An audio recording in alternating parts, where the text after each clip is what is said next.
Ever since Rachel Zegler was first announced for Disney's upcoming live-action Snow White remake, she has been a walking PR nightmare.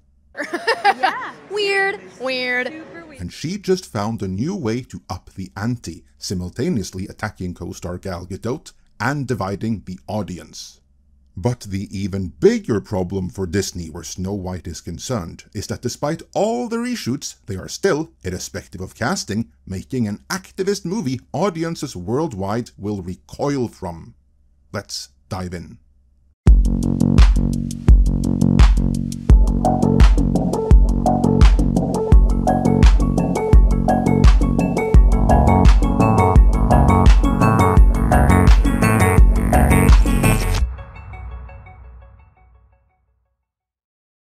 This video is sponsored by Surfshark.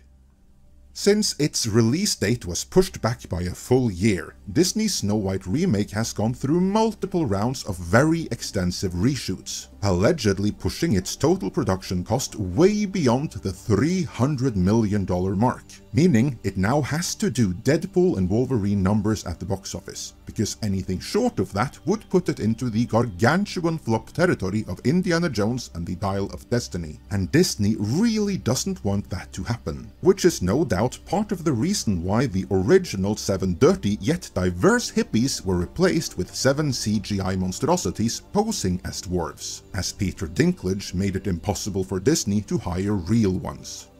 Be that as it may, against this backdrop, Disney would no doubt prefer if their lead would refrain from associating the movie with highly divisive international politics. But the even bigger issue may be that despite Bob Iger's assurances that they would roll the messaging back, Disney couldn't help themselves, as the movie is still seemingly infused with the message. Possibly so badly so, that when audiences go see the finished movie a little less than a year from now, Disney will see a new wave of cancellations on their failing streamer Disney+.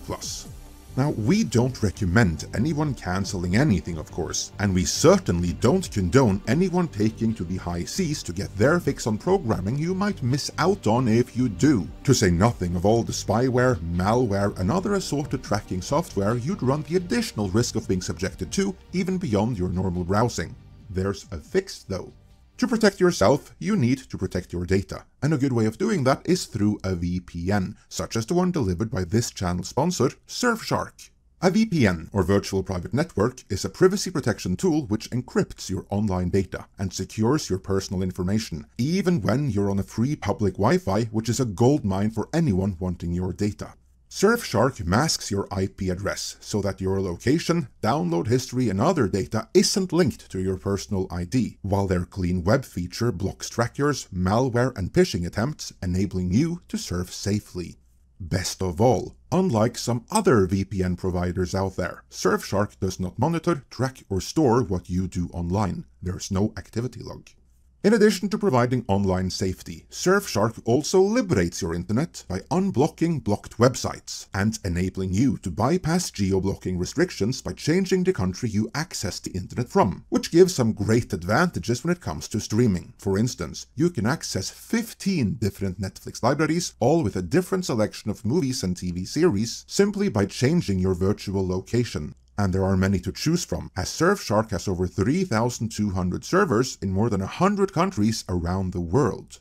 That's pretty good, but it gets even better. If you type in the code MIDNIGHT when ordering, that triggers an exclusive special offer of 4 extra months for free. So, secure your privacy with Surfshark, just head on over to surfshark.com/midnight to order. Link is in the description. Surfshark also offers a 30-day money-back guarantee, so there's no risk in trying it out. Thanks to Surfshark for sponsoring this video, and with that, let's get back to Snow White and how Rachel Zegler was able to mix the movie up with divisive international politics.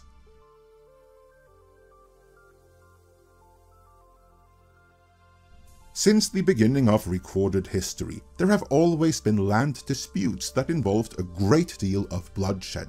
Yet nowhere more so than the land between the Jordan River and the Mediterranean Sea, an area which several groups, with varying degrees of legitimacy, claim as theirs. And following an initial provocation and endless escalation over the past year, this is now a highly contentious and divisive issue worldwide. Courtesy of university culture and mass immigration from Islamic countries. This has even become a divisive topic in nations that otherwise has no stake in the situation. In other words, this is the exact kind of issue that no entertainment company would want to touch with a 10-foot pole, as no good can come from doing so. No matter which view is expressed, there would be a major backlash over it. So a company like Disney would be far better served with merely providing entertainment that all can enjoy equally when they've done protesting for the day. Alas, leave it to Rachel Zegler to not see it that way. Or perhaps more accurately, not thinking it through before bringing this particular issue up when publicly sticking it to her co-star Gal Gadot. In the aftermath of the release of the first trailer for the final post-massive reshoot version of the movie, a trailer which, as we've seen, was ratioed, disliked and ridiculed no end in the comments, Rachel Zegler took to social media to thank everyone for the views and to deliver one additional message, namely Free Palestine. More likely than not, this was an overt dig at her co-star Gal Gadot. While Gadot has wisely not said anything in public on the issue, as one would expect of a professional and a lead in a high-profile, mass-budget needs-to-be a blockbuster feature film. She is Israeli and has served in the IDF, and whatever their issues may be in private. This, then, is what Zegler is calling attention to.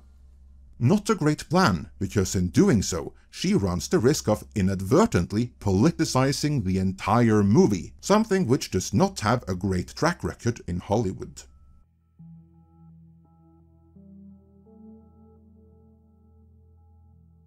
My go-to example here is Paul Feig's Ghostbusters, a movie which was released during the 2016 election cycle. Here, one nameless social media manager used the movie's social media account to express support for Hillary Clinton, something the studio had not signed off on, causing them to publicly declare their neutrality. But this in turn provoked the cast and filmmakers to officially condone Hillary, after which point the movie became part of the election cycle, which did not work out great for any of the involved, let's put it that way. And this most recent issue that Zegler invoked is, if anything, far more contentious. So by doing this, Zegler may, however inadvertently, potentially set off a chain of events that could result in calls to boycott the movie in large swaths of the world because a former IDF soldier is in it. Time will tell what comes from this, but meanwhile, casting aside, the activists in Disney's story department may have left what could be a major issue in the movie itself.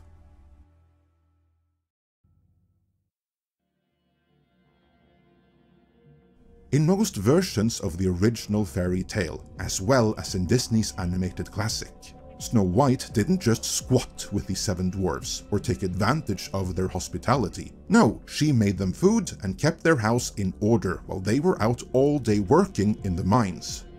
This is just common courtesy, but more than that, this is in line with traditional gender roles, which are traditional for a reason, but that must have had the activists in Disney triggered something fierce, because they could not have that. Oh no no no. So, for Disney's D23 Expo, a clip from the movie was shown to the audience in attendance, where it was filmed and put online. Now, I won't show that footage here, as Disney might copyright strike that, so instead I'll describe it, which is essentially Zegler's Snow White manipulating the CGI monstrosities in the guise of dwarves to do all the housework instead of her. There are some major implications in that this is the clip that Disney chose to highlight. But before I get to that, I'd be remiss if I didn't mention that I've seen a variation of this before.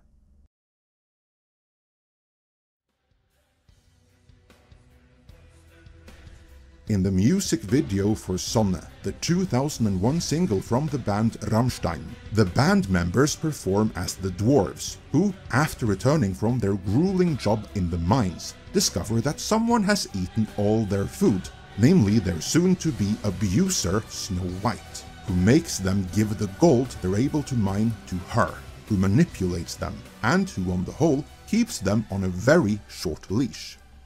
But back to Disney's movie. Zegler has already made it clear that romance belongs in 1937, and her Snow White needs no man, and that evidently extends to refusing to help out any man who offers her shelter. And note that this was the clip that Disney chose to finish up, render out, and display to the public.